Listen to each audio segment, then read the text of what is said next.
Then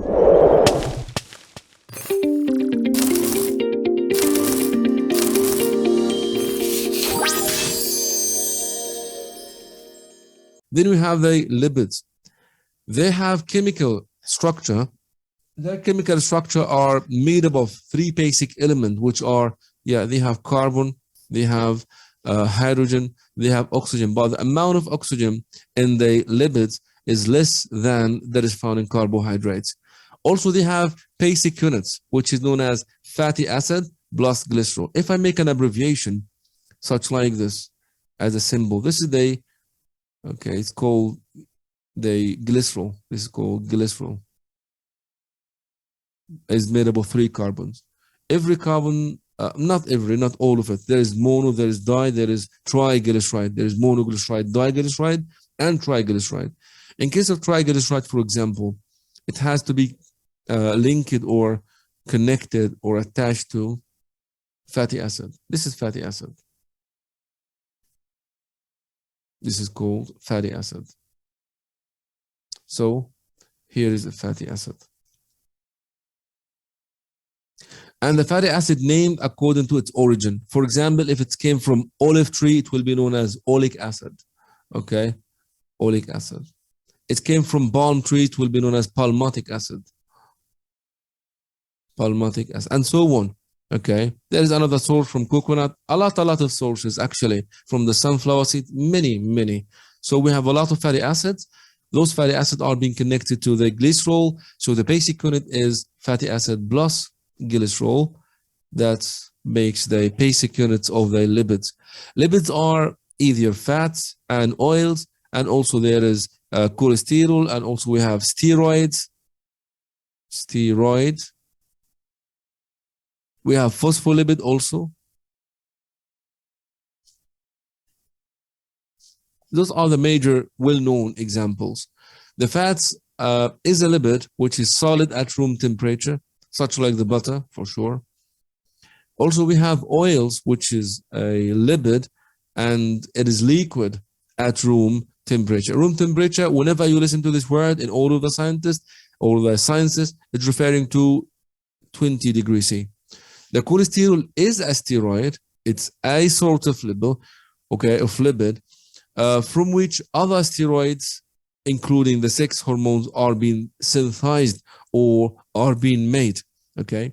Why I brought those? Actually, no question came in it, but this is called saturated fatty acid or saturated lipid, and this is unsaturated. Unsaturated. What is the difference? You know that carbon as an atom, you know this from chemistry and biochemistry, has 4 covalent bonds. If all of them are connected, or we can say by other words, or chemical wise, if all of them are single bond, it is saturated. Such like here, this carbon is connected to another carbon and another carbon here, and hydrogen here and hydrogen here. So it is fully or saturated. But here, for example, there is a bi-bond. So carbon, bi-bond, carbon, and there is no hydrogens.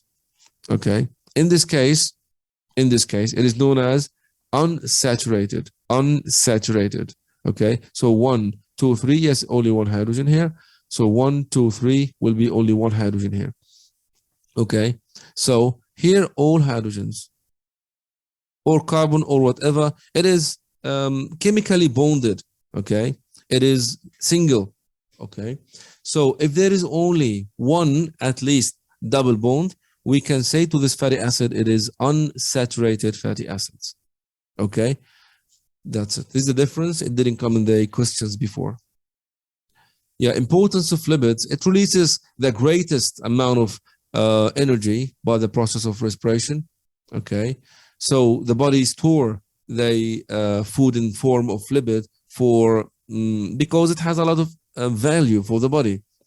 Why storing 1 gram of for example carb?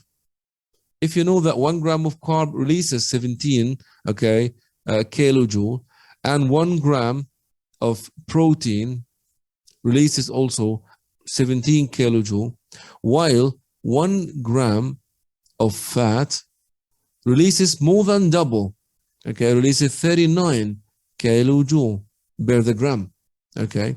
So it is essential for the body in order to store what is less in the mass and great in the vital or the energy, okay. That's why our body store the excess substances or the food in case the body needs in the form of fat.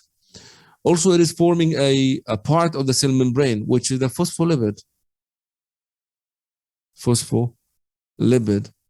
bilayer.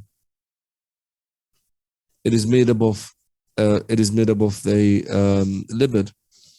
Yeah, also stored in the body as a food reserve, also stored in the body to protect and support very vital organs such like kidneys, because kidneys are not enclosed by a rib cage such like the lung and heart, or by cranium or skull such like the brain. So it needs a support. In this case, it will be sealed or protected or covered by a fat pelt.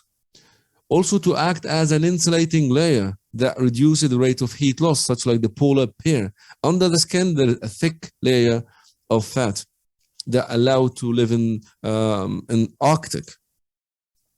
Also form a waterproof layer in the skin, in the fur, and even for the feather. Okay, this is the function of the lipid.